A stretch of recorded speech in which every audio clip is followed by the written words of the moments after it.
والسلام على رسول الله وعلى آله وصحبه ومن والاه. Ce sermon s'inscrit dans une succession de retables autour des enseignements de l'islam entre l'universalité des valeurs et leur articulation dans une réalité donnée, entre le général et le spécifique, l'universel et le particulier et le singulier. D'un côté, nous trouvons dans le Coran des aspects universels, absolus, qui ne relèvent pas d'une situation donnée, mais d'un doctrinal absolu. Mais parallèlement au discours coranique, il y a une articulation, une pratique concrète de ces principes universels dans la réalité du moment coranique. Donc le Coran, c'est un livre théorique et pratique en même temps. Quand il annonce la justice, il le traduit dans des formes juridiques, en phase avec l'époque. Mais l'époque n'est pas un étalon, c'est-à-dire que les Arabes à qui parlait le Coran n'est pas un modèle étalon universel à imposer. L'erreur consisterait à imposer la culture des Arabes comme un préalable pour pratiquer le Coran. Il faut revenir à l'esclavagisme, aux inégalités, et à l'époque pour bien pratiquer le Coran. C'est inverser le centre de gravité du message. On a dit que le Coran c'est un souffle, mais qui a pris forme dans une réalité. Mais quand la réalité change de forme, eh bien l'esprit doit être transmis à un autre corps pour sauver le message. Sinon, on va hériter un islam cadavre, inerte, où l'esprit n'existe plus. La loi pour la loi, la pratique pour la loi, pour la pratique, abstraction faite des finalités de l'maqasid. Et on a abordé la question de la justice comme notion cardinale, la liberté également comme un droit inaliénable. On a parlé de la dignité humaine et on a commencé à traiter la question de l'égalité qui est un concept moderne qui est né tout récemment avec l'État-nation moderne, l'égalité des citoyens, l'égalité de droits, les droits de l'homme. C'est un concept assez récent. Il n'existe pas en tant que tel dans le Coran. Le Coran parle plutôt des inégalités justes. Parce que le Coran conçoit que l'égalité absolue n'existe pas. C'est comme les gens aujourd'hui qui veulent faire une égalité économique. C'est impossible que les gens aient le même salaire. Par contre, il y a une inégalité mauvaise et une inégalité au bénéfice des pauvres qui produit de la richesse parce que l'islam ne cherche pas à appauvrir le riche pour enrichir le pauvre. Je ne vais pas entrer dans ce débat philosophique entre l'égalité et l'inégalité qui est l'équité, parce que l'égalité c'est pas l'équité. Ben oui, l'équité c'est les droits en fonction des devoirs. Donc il y a beaucoup de théories de justice là-dessus, qui est faite par des philosophes politiques, des philosophes de droit, etc. Mais ça nous concerne en tant que musulmans. Comment penser l'égalité d'abord entre l'homme et la femme, parce que les hommes constituent la moitié de l'humanité, les femmes l'autre moitié, et on va aborder l'égalité entre le musulman et le non-musulman. Y a-t-il une égalité entre le musulman et le non-musulman? Donc on va traiter tout cela. Mais aujourd'hui, on va continuer à parler de l'égalité entre le musulman et la musulmane quant au contrat de mariage et ses implications. Nous avons dit que la liberté de choisir le conjoint est un droit inaliénable. On n'impose pas notre conjoint. La femme a le droit de choisir, l'homme a le droit de choisir.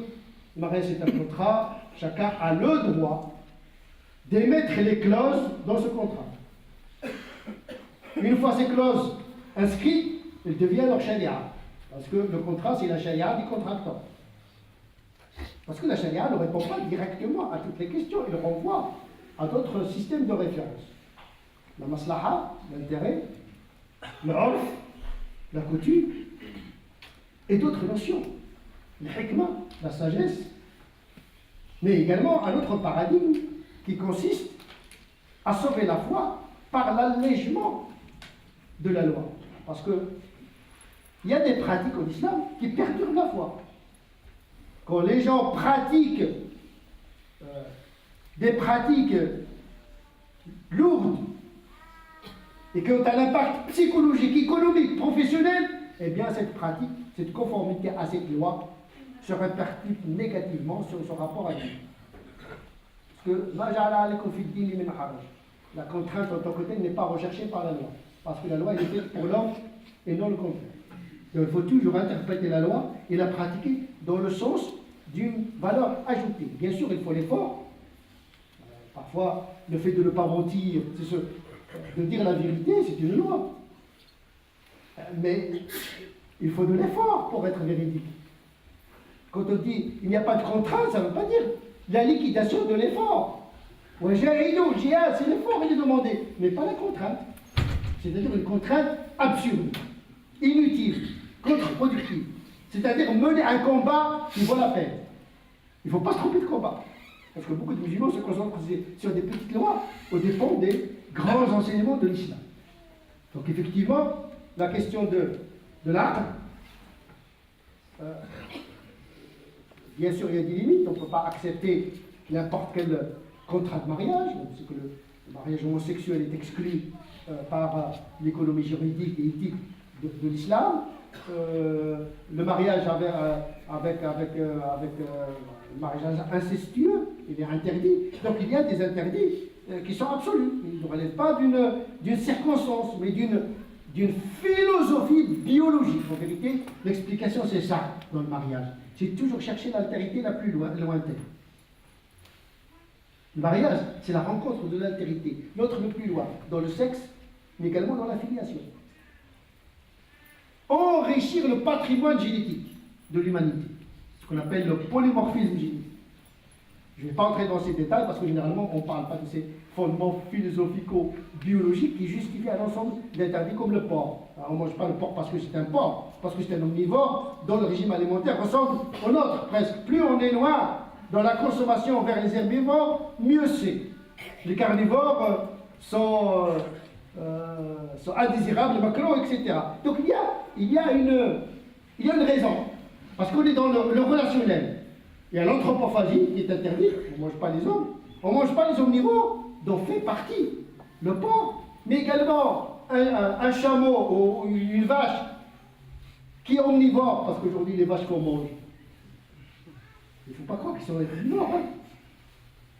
Ils ne sont pas herbivores. On a altéré leur alimentation. Donc si on applique la loi telle qu'elle est, le halal, il ne suffit pas de sacrifier pour que ça soit halal, parce que la chair n'est pas halal. Et attention, je vous rassure. Parce que la viande, c'est devenu le 6e pilier de l'islam, le halal. On a construit plus voilà, c'est devenu vraiment. Bien sûr, il faut chercher le halal, etc. Mais le halal 100% n'est pas une finalité de l'islam, parce qu'il y aura toujours des impuretés partout, etc. La charia est venue pour minimiser le mal et fructifier le bien. Mais il ne vise pas à éradiquer le mal et à absolutiser le bien. Parce que nous sommes humains, cette charia est faite pour les hommes. Et les hommes sont relatifs. Les savants, ils ont inventé un concept qui s'appelle l'umum al-balwa. C'est-à-dire la contrainte répondue. Quand vous êtes dans un peuple où il y a de la souillure partout, etc., le najasa, eh bien, la najasa ne devient plus une najasa parce que ça devient inévitable. Donc, il y a toujours ces mécanismes dans le fer qui permettent aux musulmans, justement, d'avoir un repère, mais qui est capable, à partir de ce repère, d'être en phase avec sa réalité. Sinon, on va théoriser à l'islam de rupture et de marginalisation. On voit le complot partout, on voit la souillure partout, on cherche la gélatine du porc partout à l'échelle moléculaire. On a dépassé le peuple qui demandait les détails de la loi. C'est religion est spontanée. Le haram, c'est ce que tu vois flagrant. Ne cherche pas dans les détails. T'es quel louf. Généralement, les gens qui cherchent dans les détails négligent l'essentiel. En train de manger la chair de son frère, par la médisance, il est en train de chercher le halal dans l'alimentation, qui est l'objet d'un dissensus. Le halal Il y a un débat chez les fuqaha, qu'est-ce que c'est le débat, al-kitab, etc. Ce sont des choses de le faire, pas de akhlaq. Donc il y a une marge de manœuvre, il y a des principes, mais il y a cette traduction des principes dans une réalité donnée. Eh bien, zawasir, ça relève de la même catégorie, il y a des choses qui sont interdites. Il y a également des avis qui interdisent aux musulmans, hommes ou femmes, de se marier avec les associationnistes. Mais il faut dire que les associationnistes de l'époque étaient hostiles, en état de guerre. Et on ne voit pas deux peuples se marier entre eux en état de guerre. C'est le bon sens. Et le Coran d'expliquer, en vérité, le fait de se marier avec eux, vous risquez de perdre votre foi. C'est par principe de précaution, dans le sens de préserver la foi, que ce type de mariage est interdit. Et en donnant la dérogation aux gens du livre, pour les hommes, dans le Coran, mais n'a pas précisé pour les femmes. Il n'y a aucun texte dans le Coran, ni dans la tradition des prophètes, qui interdirait à une femme musulmane de se marier avec un juif ou un chrétien. C'est l'Ijma' qui a établi cette loi. Or, l'Ijma' il doit reposer sur un texte univoque. Ce qui n'est pas le cas. Comme disait Dorosh, c'est-à-dire tout consensus omnium doit reposer sur un texte qata'i, univoque et formel. Mais le fiqh, c'est aussi intégrer l'anthropologie, l'esprit de domination, etc. Parce que c'est un produit d'une pensée sophistiquée pour l'époque, mais son application aujourd'hui pourrait aboutir à des formes d'inégalité. Le musulman, lui, il peut se marier avec une chrétienne, sachant qu'au cas de divorce, les enfants vont partir avec la chrétienne. Alors qu'une musulmane qui se marie avec un non-musulman, au cas de divorce, il reste avec ses enfants. Donc, où est-ce qu'il y a l'égalité? S'il y a une permission, c'est à la femme qu'il faudrait la donner. Donc, le Moussawat, l'égalité, est un principe, mais comment le traduire ici maintenant? En France, le droit des musulmans, c'est le droit français. Par le biais du contrat de citoyenneté qui oblige les musulmans à respecter son engagement. Le contrat de citoyenneté a des répercussions sur l'interprétation de la charia. أوفوا بالعقود وإن استنصركم في الدين فعليكم النصر إلا على قوم بينكم وبينهم ميثاق. Si un peuple musulman vous demande de le secourir au nom de Dieu, faites-le, sauf s'il s'agit de le faire contre un autre peuple qui n'est pas musulman avec lequel vous avez signé un contrat. Le contrat est aussi du tout. Il n'y a pas de géométrie religieuse variable. Là, le contrat, l'engagement, le prophète l'a fait ça. Dans ce débit, dans ses traités. Même si parfois cela se faisait aux dépens d'une partie des musulmans. Mais c'est l'intérêt général. Pas l'intérêt de l'individu. Peut-être il y a une partie des musulmans qui seront sacrifiés, mais l'essentiel de la communauté et de l'islam est sauvé. Donc effectivement, nous exprimons nos options juridiques, canoniques, dans le cadre de la Constitution française et dans le cadre du droit français en vigueur. On choisit les options. Mariage, il y a plusieurs formes de mariage, dans ce cas des clauses chez le notaire, un contrat moral, etc. Il y a plusieurs formes d'union. L'islam, il parle de zawaj, l'union. Le mariage, c'est un concept plus catholique. Parce que le mariage, dans la tradition française, a plus une connotation catholique où il y a l'alliance, parce que beaucoup de musulmans aujourd'hui mettent la bague. Et la bague, c'est une alliance catholique. Ça veut dire le mariage, on a scellé un contrat avec Dieu. Parce que le divorce est interdit dans cette tradition. On appelle l'alliance.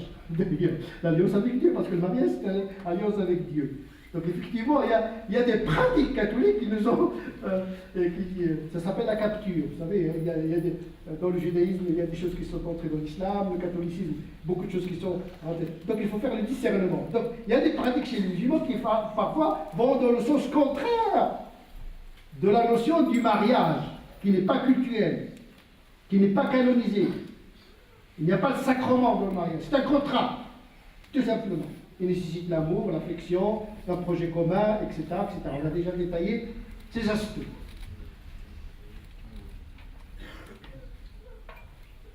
Dans l'histoire de l'islam, il y a des avis qui sont allés un petit peu dans le sens un peu plus, je dirais, fanatique. Parce que dans le fiqh, il y a des lumières, mais il y a des zones d'obscurité. Tout ce qui est dans le fiqh n'est pas à reproduire. C'est un héritage riche. Mais attention à l'importation d'une pratique qui était même aberrante à cette époque-là et de l'imposer à des musulmans qui vivent au XXIe siècle dans un monde mondialisé où il y a l'intrication des cultures, où il y a un déplacement des gens, où il y a le paradigme du provisoire. Tout est provisoire dans notre vie, il n'y a que le provisoire et l'incertitude. Donc vous êtes dans un monde d'incertitude. Comment donner des choses essentielles pour pouvoir traverser l'incertitude de notre monde. Les Hanafites, par exemple, interdisent aux hommes de se marier avec une Shafi'ite. Non seulement il y a l'interdit d'une musulmane de se marier avec un juif et chrétien, même la Shafi'ite musulmane n'a pas le droit de se marier avec un Hanafite. قال لي اش كتعرف في الدين كنعرف نزيد فيه. Je vais traduire parce que ça c'est des maroquineries. Il y a des gens qui ont l'art d'en rajouter. Aujourd'hui, on n'arrive plus à faire sortir la tête. On est englouti dans l'ensemble, on est saturé. Les gens ne sont plus libres. Ou bien, il y a des gens qui sont libres, mais avec un sentiment de culpabilité. C'est ça qui est pire. Il pense qu'il est en porte-à-faux par rapport à sa religion, alors que ce n'est pas le cas.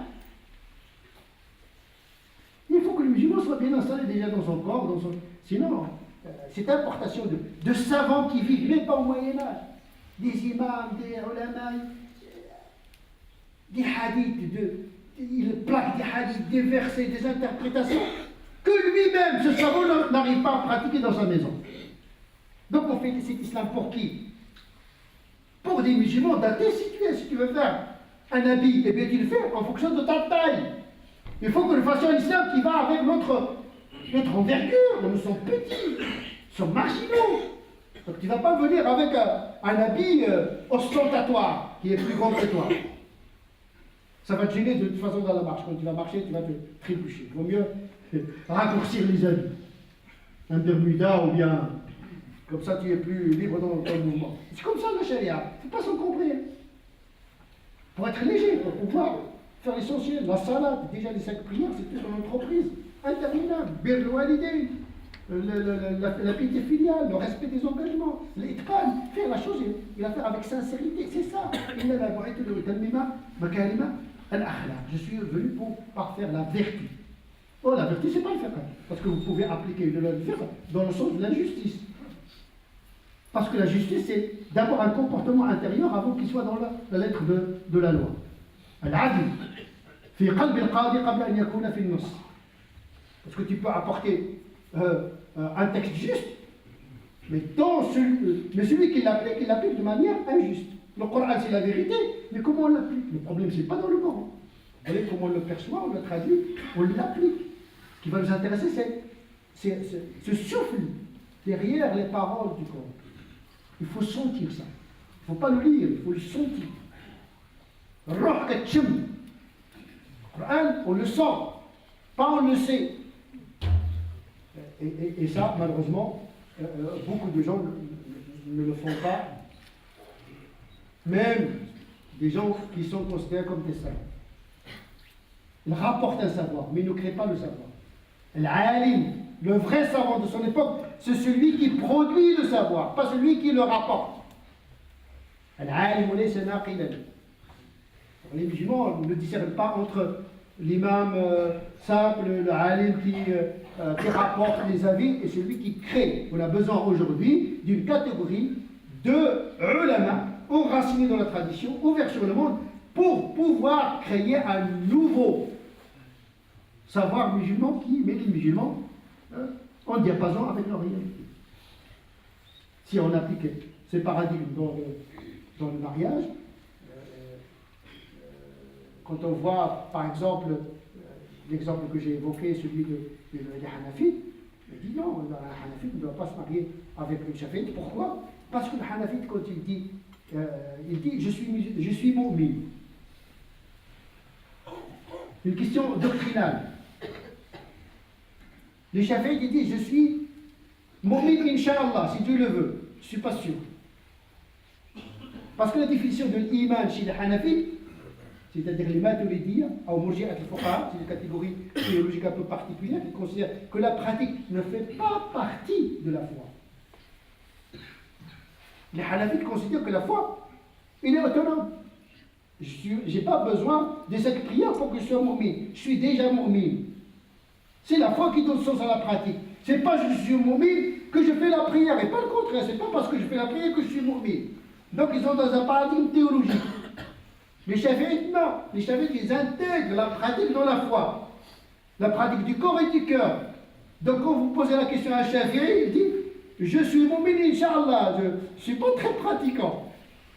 C'est pas la même définition. Pour les Hanafites, ils considèrent qu'ils doutent de sa foi, et celui qui doute de sa foi n'est pas musulman. Et donc le Hanafite n'a pas à se marier avec une Shafi'i. On ne parle même pas du cas où le Shafi'i se marie avec une Hanafite. On parle du Hanafite qui veut se marier avec une Shafi'i. On a pratiqué le même paradigme que les gens du livre, c'est-à-dire que l'homme musulman peut se marier avec une femme des gens du livre, mais pas le contraire. C'est pour cette raison que certains Hanafites disent oui, on peut permettre le mariage d'un Hanafite et d'une Shafi'i si on considère que la Shafi'i a le même statut qu'une femme des gens du livre. Voilà un petit peu, on est arrivé dans les détails, les complications, à tel degré qu'on sombre parfois dans l'absurde. On le voit aujourd'hui dans le monde musulman, dans les comportements des musulmans, des comportements complètement irrationnels, absurdes, illogiques, pas de cohérence. Ils veulent le beurre, l'argent du beurre, la crémière et même l'infirmière. Et la fermière. Il veut tout. À un moment donné, il faut faire des choix. On veut s'intégrer. Il n'y a pas. Il faut faire des choix. On a hérité des milliers de ahkam shar'iyya. Comment faire? Ce que j'appelle la contraction de la charia. Il faut se contracter al-inqibad, c'est-à-dire la contraction sur l'essentiel. Parmi les choses auxquelles nos savants parmi lesquelles nous savons les choses que nos canonistes ont pris en considération, c'est la distribution de l'héritage entre les hommes et les femmes, dans le cadre du mariage. Normalement, lorsqu'un homme divorce avec sa femme ou meurt, eh bien sa femme, il hérite la part qui est dans la lettre du Coran. Les savants, ils ont compris le paradigme de la justice dans la distribution des richesses. Ils ont introduit déjà le wasiya al-wajiba, le testament obligatoire, pour ajuster la distribution, parce que si on applique à la lettre ce qui est dans les textes, ça pourrait aboutir à des injustices. Il faut des principes d'ajustement, inspirés du Coran lui-même, attention, parce que les fuqaha n'inventent pas des méthodes, sont venus d'ailleurs, mais ils appliquent des mécanismes et des principes coraniques qu'ils appliquent, justement dans l'application de ces passages, concernant notamment ici la distribution de l'héritage. Certains savants malikites, pas très nombreux malheureusement, les savants du Maroc, les Souss, les Berbères, et les Berbères du Nord, leurs savants, ils ont inventé ce qu'on appelle le ked, c'est-à-dire le droit à la rémunération pour un travail fourni par la femme. Parce que la femme aussi, là, quand le mari travaille, ben, la femme au foyer, ben, ou bien il l'a aidé, etc. Ça veut dire que la femme n'est pas une marchandise qui est là dans la maison, qui n'a aucune valeur économique. Parce que le travail domestique, c'est une valeur économique. Pourquoi il n'est pas valorisé dans les concepts modernes? Pourquoi l'économie moderne ne valorise pas le travail domestique? Le jour où le travail domestique va être valorisé, je pense que la configuration des familles va changer. Mais peu importe, hein, il faut s'adapter à notre temps. Et donc ces savants, ils ont inventé cette distribution de l'argent, la moitié de la richesse de l'homme, donnée à la femme en cas de divorce ou bien en cas de décès, avant même la distribution de l'héritage. Car ce serait une lésion. Alors on sait que une fois que la personne meurt, personne ne peut intervenir dans la distribution de l'héritage. Personne. Avant la mort, on peut distribuer l'hiba, etc. Et après la mort, eh bien, c'est le législateur qui distribue. Comme dans le droit français.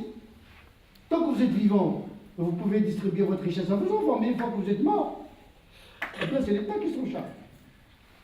Malgré ça, il faut qu'à Maliki, ceux-là dont je parle, je dis non. Ce sera une lésion de la femme. Parce que dans la culture berbère, ce sont les femmes qui demandaient déjà ça. Donc en vérité, les Malikites, ils ont adapté l'héritage à cette revendication des femmes berbères en introduisant la distribution de la moitié de la richesse lors du talaq, parce qu'il y a une grande économique, on ne va pas laisser la femme dans la rue, ou bien avant la distribution de l'héritage. On a déjà ici une amorce à l'ajustement de l'héritage. Parce que quand les mœurs changent, quand les besoins changent, les devoirs changent, eh bien la loi change. Les principes ne changent pas, les lois changent. C'est comme aujourd'hui, il y a des femmes qui travaillent, des musulmanes qui travaillent. Parfois leur salaire dépasse de très loin celui de leur mari. Est-ce que dans ce cas de figure, la musulmane va dire non, écoutez, moi je n'ai pas le devoir moral de subvenir aux besoins matériels de ma famille. Parce que dans le Coran, si on prend le Coran à la lettre, ce sont les hommes qui doivent subvenir aux besoins des femmes et des enfants. Est-ce que cela serait juste? Mais les devoirs ne sont plus les mêmes. Aujourd'hui, la femme a l'obligation, s'il en a les capacités, si c'est dans le contrat qu'il a le droit de travailler, etc. Mais aujourd'hui, on n'a même pas besoin de contrat parce que la femme, dès qu'elle veut travailler, elle peut travailler. Il a le droit au travail, donc il a le devoir de subvenir aux besoins de sa famille. Et donc si on apporte le droit classique, en vérité, la femme va s'enrichir et son mari va s'appauvrir. نسأل الله عز وجل أن يجعلنا من الذين يستمعون القول فيتبعون أحسنه أولئك الذين هداهم الله وأولئك هم الألباب اللهم اهدنا فيمن هديت وعافنا فيمن عافيت وتولنا فيمن توليت وبارك لنا فيما أعطيت وقنا واصرف عنا شر ما قضيت فإنك تقضي ولا يقضى عليك إنه لا يذل من وليت ولا يعز من عاديت تبارك ربنا وتعالى اللهم لا تجعل لنا في هذه الساعة الكريمة ذنبا إلا غفرته ولا هما إلا فرجته ولا كربا إلا نفسته ولا ميتا إلا رحمته ولا ضالا إلا هديته ولا حاجة من حوائج الدنيا لك فيها رضا ولنا فيها صلاح إلا يسرتها. اللهم صل على سيدنا محمد وعلى آل سيدنا محمد كما صليت على سيدنا إبراهيم وعلى آل سيدنا إبراهيم وبارك على سيدنا محمد وعلى آل سيدنا محمد كما باركت على سيدنا إبراهيم وعلى آل سيدنا إبراهيم في العالمين إنك حميد مجيد. سبحان ربك رب العزة عما يصفون وسلام على المرسلين والحمد لله رب العالمين.